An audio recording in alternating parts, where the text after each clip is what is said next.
حجر اسود عربی زبان کے دو الفاظ کا مرکب ہے۔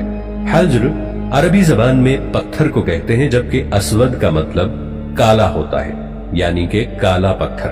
یہ پتھر خانہ کعبہ کی جنوب مشرقی دیوار کے ساتھ نصب کیا گیا ہے۔ اس وقت یہ 3 بڑے اور مختلف شکلوں کے کئی چھوٹے ٹکڑوں پر مشتمل ہے۔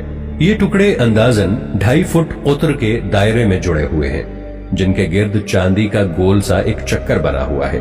جو مسلمان حج یا عمرہ کرنے جاتے ہیں ان کے لیے لازم ہے کہ طواف کرتے ہوئے ہر بار حجر اسود کو بوسہ دیں، اور اگر ہجوم زیادہ ہو تو ہاتھ کے اشارے سے بھی بوسہ دیا جا سکتا ہے، جسے استلام کہا جاتا ہے۔ ایک روایت میں ہے کہ جب سیدنا عمر رضی اللہ تعالی عنہ نے حجر اسود سے یہ فرمایا، بلا شبہ میں جانتا ہوں کہ تو ایک پتھر ہے، تو نہ نفع دیتا ہے نہ نقصان، تو سیدنا علی رضی اللہ عنہ نے جواب میں فرمایا، کیوں نہیں امیر المؤمنین، یہ تو نفع و نقصان دیتا ہے۔ اسلامی روایات کے مطابق جب حضرت ابراہیم علیہ السلام اور ان کے بیٹے حضرت اسماعیل علیہ السلام خانہ کعبہ کی تعمیر کر رہے تھے تو حضرت جبرائیل علیہ السلام نے یہ پتھر جنت سے لا کر دیا تھا، جسے حضرت ابراہیم علیہ السلام نے اپنے ہاتھوں سے دیوار کعبہ میں نصب کیا۔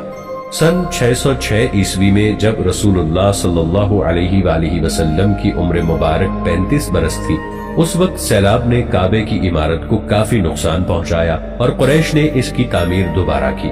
لیکن جب حجر اسود رکھنے کا مسئلہ آیا تو قبائل میں جھگڑا ہو گیا۔ ہر قبیلے کی یہ خواہش تھی کہ یہ سعادت اسے ہی نصیب ہو۔ رسول اللہ صلی اللہ علیہ وآلہ وسلم نے اس جھگڑے کو طے کرنے کے لیے یہ طریقہ اختیار کیا کہ حجر اسود کو ایک چادر میں رکھا اور تمام سرداران قبائل سے کہا کہ وہ چادر کے کونے پکڑ کر اٹھائیں۔ چنانچہ سب نے مل کر چادر کو اٹھایا، اور جب چادر اس مقام پر پہنچی جہاں اس کو رکھا جانا تھا تو آپ صلی اللہ علیہ وآلہ وسلم نے اپنے مبارک ہاتھوں سے اس کو دیوار کعبہ میں نصب کر دیا۔ سب سے پہلے عبداللہ بن زبیر رضی اللہ عنہ نے حجر اسود پر چاندی چڑھائی۔ سن 1268 عیسوی میں سلطان عبد الحمید نے حجر اسود کو سونے میں مڑ دیا۔ سن 1281 عیسوی میں سلطان عبد العزیز نے اسے چاندی سے مڑوایا۔ عبداللہ بن عمرو رضی اللہ تعالی عنہ بیان فرماتے ہیں کہ میں نے نبی کریم صلی اللہ علیہ وآلہ وسلم کو یہ فرماتے ہوئے سنا، بلا شبہ حجر اسود اور مقام ابراہیم جنت کے یاقوتوں میں سے یاقوت ہے۔ اللہ تعالیٰ نے ان کے نور اور روشنی کو ختم کر دیا ہے۔ اگر اللہ تعالیٰ اس روشنی کو ختم نہ کرتا تو مشرق و مغرب کا درمیانی حصہ روشن ہو جاتا۔ حجر اسود اللہ تعالیٰ نے زمین پر جنت سے اتارا ہے۔ حضرت ابن عباس رضی اللہ تعالی عنہ بیان فرماتے ہیں کہ رسول اکرم صلی اللہ علیہ وآلہ وسلم نے فرمایا، حجر اسود جنت سے آیا تو دودھ سے بھی زیادہ سفید تھا، اور اسے بنی آدم کے گناہوں نے سیاہ کر دیا ہے۔ نبی کریم صلی اللہ علیہ وآلہ وسلم نے حجر اسود کے بارے میں فرمایا، اللہ کی قسم، اللہ تعالیٰ اسے قیامت والے دن موجود کرے گا تو اس کی 2 آنکھیں ہوں گی جن سے یہ دیکھے، اور زبان ہوگی جس سے بولے گا، اور ہر اس شخص کی گواہی دے گا جس نے اسے ہاتھ سے چھوا اور بوسہ دیا۔ صحیح مسلم میں جابر بن عبداللہ رضی اللہ تعالی عنہ بیان فرماتے ہیں کہ رسول کریم صلی اللہ علیہ وآلہ وسلم جب مکہ مکرمہ تشریف لائے تو حجر اسود کا استلام کیا اور پھر اس کے دائیں جانب چل پڑے اور 3 چکروں میں رمل کیا اور باقی 4 میں آرام سے چلے۔